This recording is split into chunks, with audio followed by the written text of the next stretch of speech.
The crystal chandelier casts perfect shadows across the Riverside Country Club's marble floors. But all I could see was the look of horror on my stepmother's face. Her manicured fingers trembled as she stared at the small blue ribbon around my neck, the star-shaped metal, catching the light like a beacon of everything she'd tried to erase. Before we jump back in, tell us where you're tuning in from, and if this story touches you, make sure you're subscribed because tomorrow I've saved something extra special for you. That's impossible, she whispered, her voice barely audible. Over the murmur of her wealthy friends, I threw those away. But here I was, standing in her pristine world, wearing the Medal of Honor she thought she'd buried in a dumpster 3 months ago. My name is Jake Morrison. I never wanted to be here tonight. The Riverside Country Club reeked of old money. And older grudges, the kind of place where your worth was measured by your last name and your bank account. I'd spent the last 8 years in Afghanistan and Iraq, trading bullets for this woman's approval, only to learn she'd thrown my service away like yesterday's garbage 3 months ago. I'd come home to an empty house and an even emptier trophy case. Where are my medals, Patricia? I'd asked, standing in the living room where they used to hang in their display case. Next to my father's police commendations, Patricia Collins Morrison had looked up from her real estate magazines with that practiced smile that never reached her eyes. She was everything my late mother wasn't: blonde, where Mom had been brunette; cold, where Mom had been warm; calculating, where Mom had been genuine. Oh, those dusty old things, she'd said, waving her hand dismissively. I donated them to charity. This house needed a fresh start, Jake. Your father agreed. But my father, Detective William Morrison, had been dead for 6 months. Heart attack at 52. Was probably brought on by the stress of trying to keep peace between his new wife and his son, who'd enlisted the day after high school graduation. I stared at the empty wall, feeling something crack inside my chest. Those weren't just medals. They were pieces of my soul, forged in the mountains of Kandahar and the deserts of Fallujah. The Bronze Star I'd earned pulling 3 Marines from a burning Humvee. The Purple Heart from the IED that nearly took my leg. The Silver Star from the night we held a forward operating base against 200 Taliban fighters. All of it gone. Thrown away like trash by a woman who'd never understood why I chose duty over her dinner parties. You kept Dad's police medals? I'd pointed out, nodding toward the shelf where his commendations still gleamed. Those represent respectability, she'd sniffed. Community service, not this. This violence you've been involved in overseas. Violence. As if defending freedom was just a hobby I'd picked up. That's when I'd told her about the one medal she didn't know about. The one that had arrived by special courier the week after Dad's funeral, while she was too busy planning her next charity luncheon to notice the uniformed officers at our door. The Medal of Honor, the highest decoration our country can bestow, earned on a night in Helmand Province when my unit was overrun and I'd made a choice that saved 17 lives but cost me 3 fingers on my left hand and most of my hearing in my right ear. I'd kept it hidden, locked in a safety deposit box.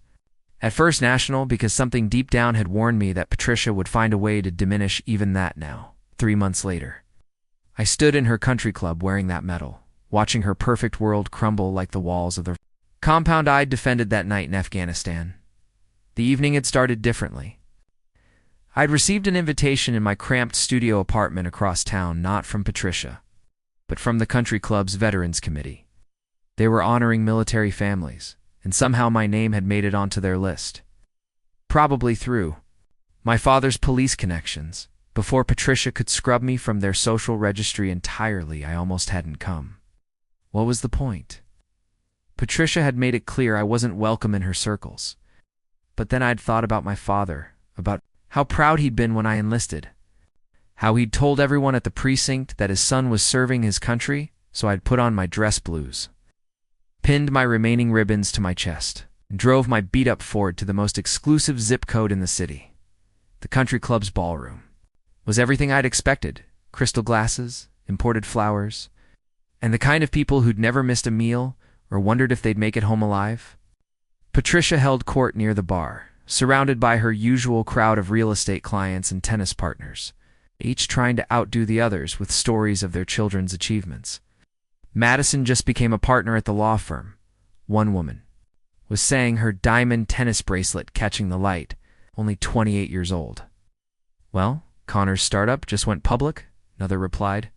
He's already looking at houses in the Hamptons. Patricia smiled, that practiced smile, the one she'd perfected during her 3 years as my stepmother. How wonderful for you both. Success is so important in a family.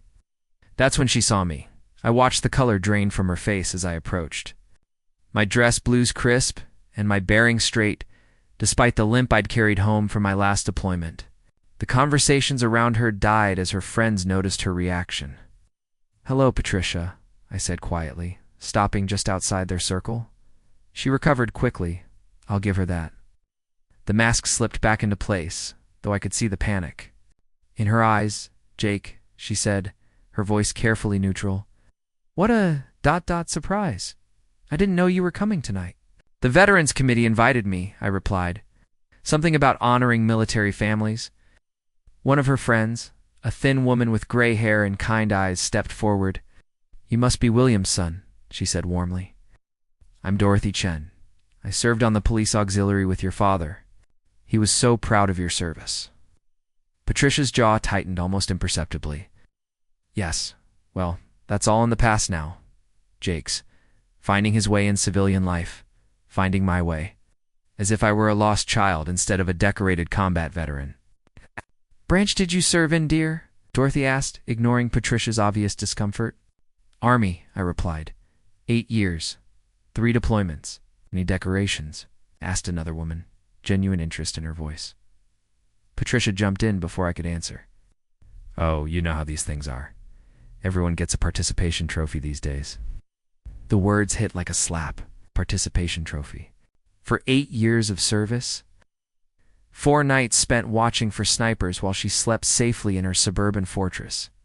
For the friends I'd lost and the scars I'd carry forever, I felt my hand move to my collar, to the small ribbon that held everything Patricia had tried to erase, the one thing she hadn't been able to throw away because she'd never known it existed. "Actually," I said quietly, my fingers finding the clasp, "there was one decoration she might not have mentioned." Patricia's eyes widened as she realized what I was doing. "Jake, please, this isn't the time or place," but I was already lifting. The Medal of Honor from beneath my uniform jacket, the blue ribbon settling around my neck as the star-shaped metal caught the ballroom's chandelier light.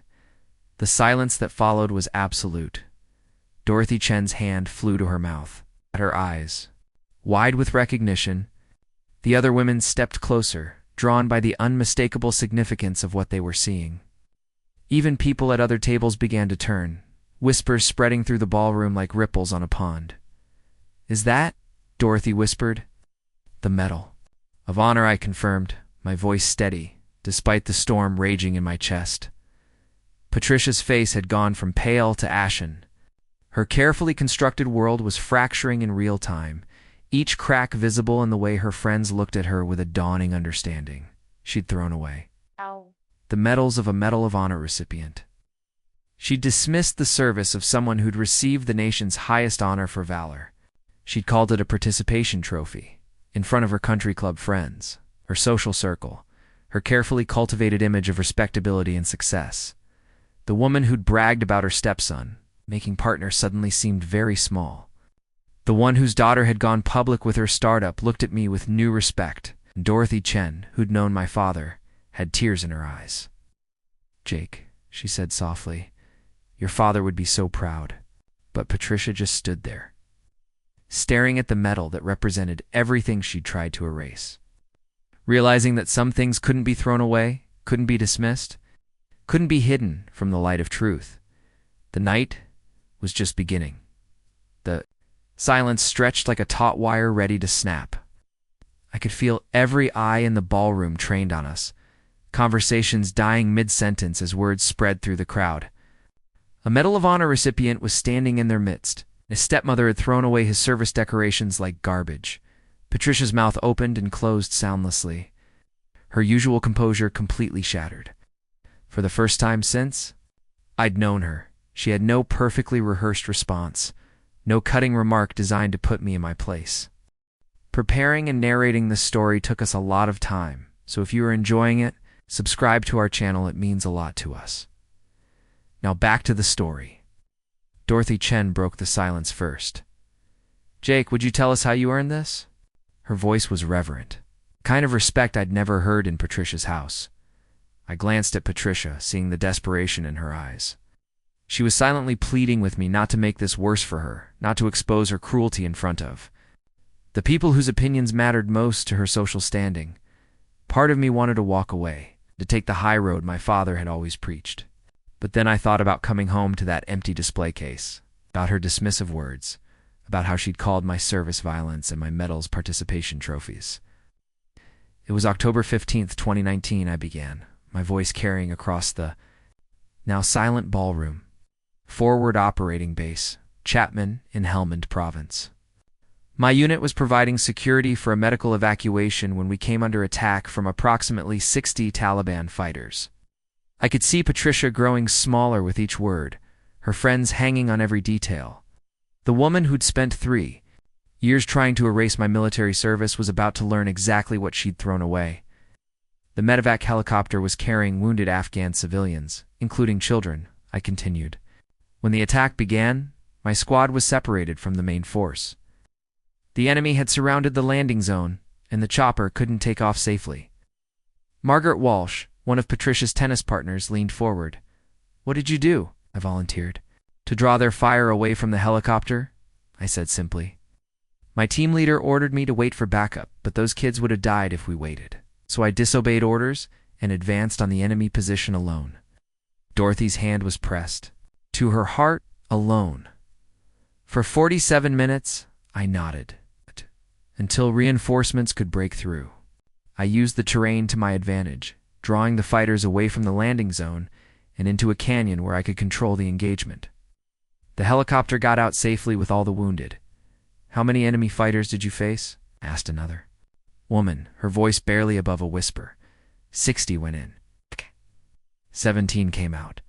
The number hung in the air like a physical weight. These people lived in a world where the biggest conflict was a disputed call at the tennis club.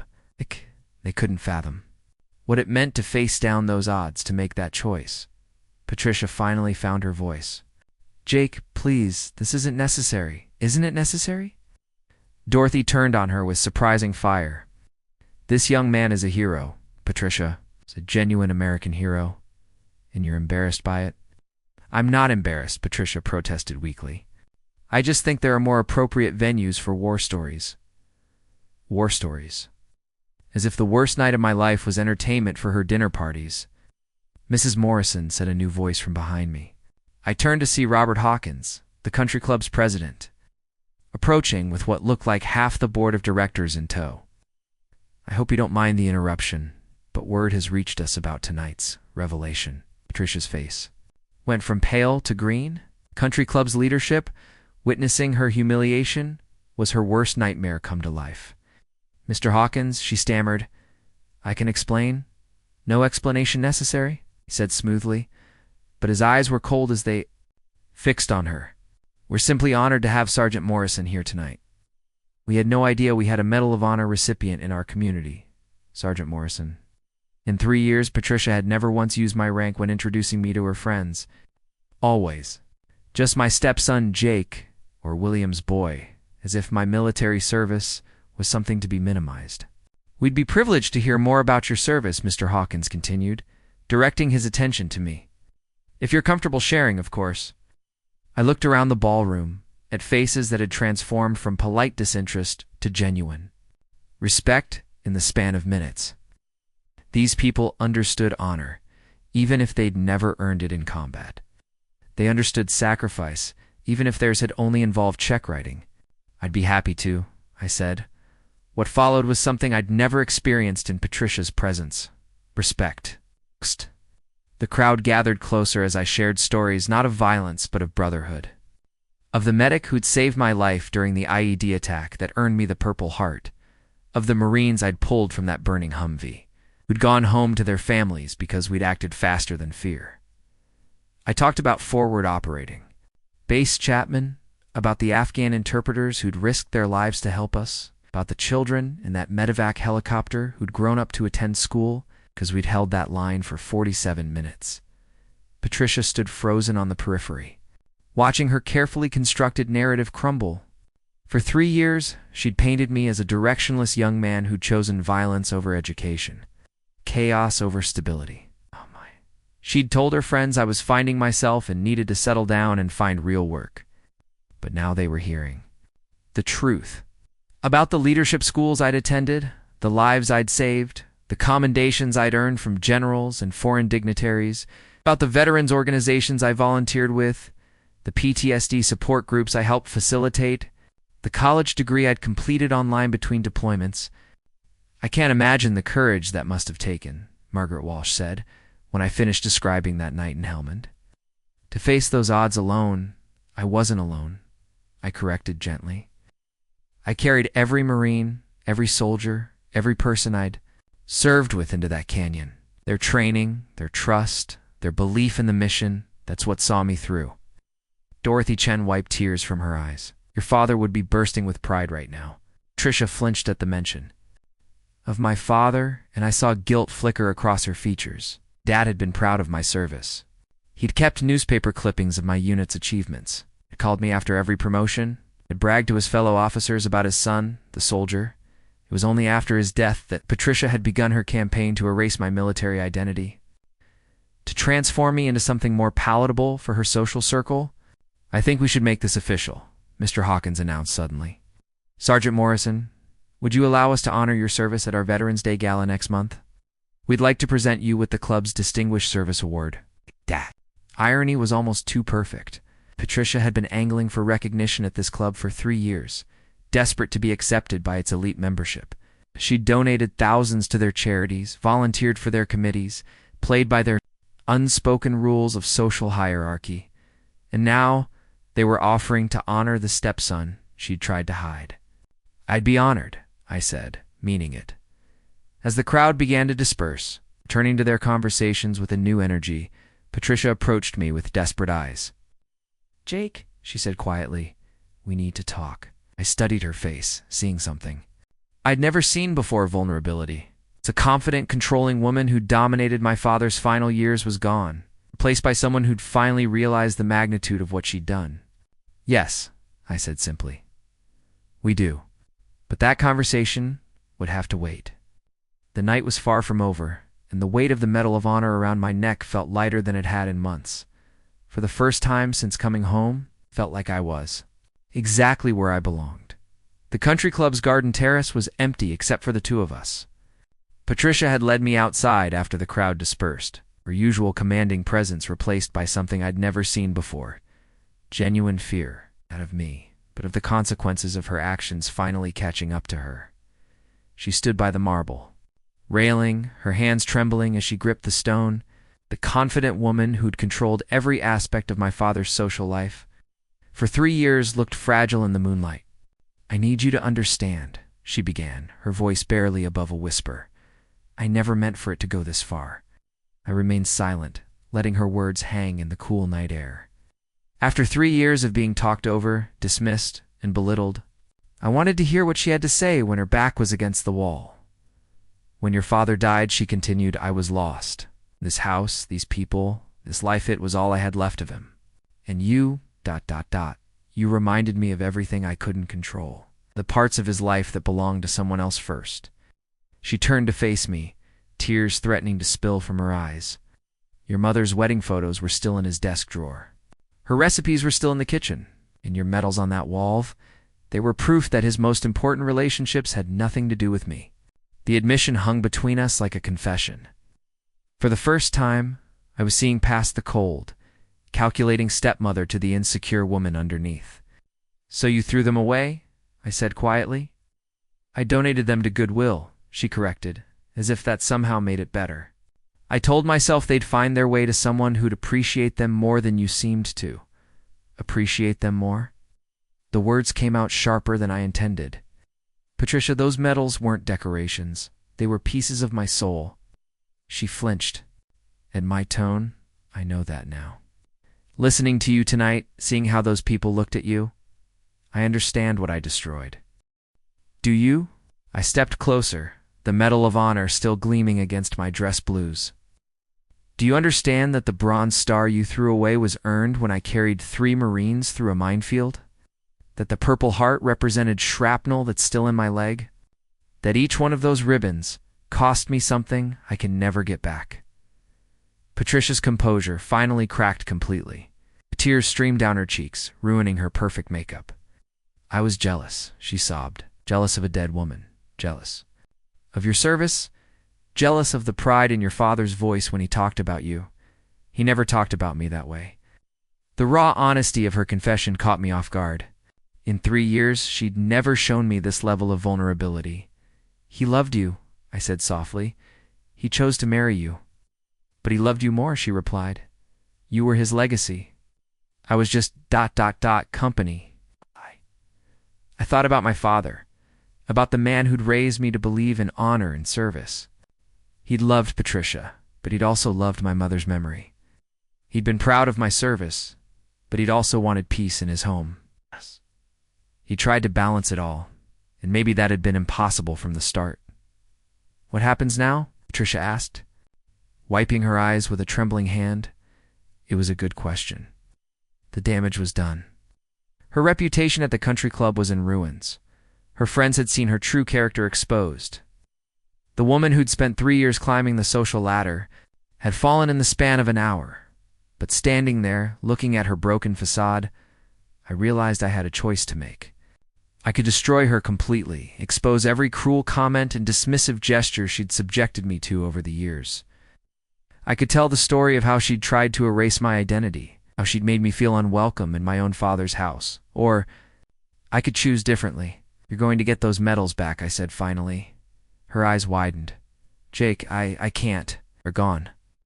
Goodwill processes donations so quickly, and it's been 3 months.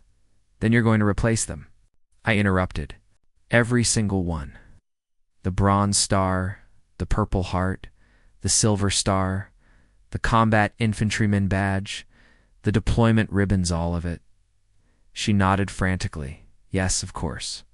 Whatever it costs, and you're going to display them properly." I continued. "In Dad's study, where they belonged in the first place. But the replacement medals won't be the same," she protested. "They won't have the same meaning." "No," I agreed. "They won't. But they'll represent something else. Your commitment to making this right, your understanding of what you destroyed." Patricia stared at me, searching my face for some sign of forgiveness or condemnation. "Why?" she asked finally. "After everything I've done, why are you giving me a chance to fix this?" I thought about that night in Helmand Province, about the choice between following orders and doing what was right. About the 17 Taliban fighters who'd walked away because sometimes mercy was stronger than vengeance. "Because that's what my father would have wanted," I said. "He spent his whole career believing people could change, that redemption was possible. I won't dishonor his memory by giving up on that now." Fresh tears spilled down her cheeks. "I don't deserve your forgiveness." "Maybe not," I admitted. "But you're going to earn it, starting tonight." She nodded, understanding beginning to dawn in her eyes. "What do you need me to do?" "First, you're going back in there and making things right with Dorothy Chen and the others. You're going to tell them you were wrong to minimize my service, and that you're proud to be connected to a Medal of Honor recipient." Patricia's jaw tightened at the prospect of public humiliation, but she nodded. "Second, you're going to help me plan the Veterans Day presentation at the club. We're going to make it about more than just me. We're going to honor all the veterans in our community." "And third?" she asked. "Third, you're going to start attending the veteran support group meetings I facilitate. Not as my stepmother, but as someone who wants to understand what military families go through." The suggestion clearly terrified her, but she agreed. "Jake," she said, as we prepared to return to the ballroom, "I can't promise I'll be perfect at this. I don't know how to. How to be the person you need me to be." "I don't need you to be perfect," I replied. "I need you to be real." The woman I saw tonight, the one who admitted her mistakes, that's who my father fell in love with. That's who I can learn to respect. As we walked back toward the club's entrance, Patricia stopped suddenly. "There's something else," she said. "In your father's desk, there's a letter. He wrote it the day before he died. It's addressed to you. My heart clenched. Why didn't you give it to me? Because I was afraid of what it might say. Afraid it would prove that I never really belonged in your family. Where is it now? Still in his desk drawer. Next to your mother's wedding photos? I nodded, filing that revelation away for later. Tonight had already been overwhelming enough. We returned to the ballroom to find the party winding down, but Dorothy, Chen, and several others were waiting near the entrance. Patricia approached them with visible effort, her voice shaking as she spoke. I owe you all an apology, she began. And I owe Jake the biggest apology of all. I was wrong to dismiss his service, wrong to minimize his sacrifice. I let my own insecurities cloud my judgment, and I'm ashamed of my behavior. The group listened in respectful silence as she continued. Jake is a hero in every sense of the word, and I'm grateful for the chance to make things right. Chen studied Patricia for a long moment before nodding slowly. We all make mistakes, she said finally. What matters is how we learn from them. As the evening finally ended, I walked Patricia to her car. The valet brought around her pristine BMW, a stark contrast to my beat-up Ford waiting nearby. Jake, she said as she reached for her keys, will you come home? I mean, to the house. It's your father's house. Should be yours too. I considered the offer. The cramped studio apartment had been a refuge, but it had also been an exile. We'll see, I said.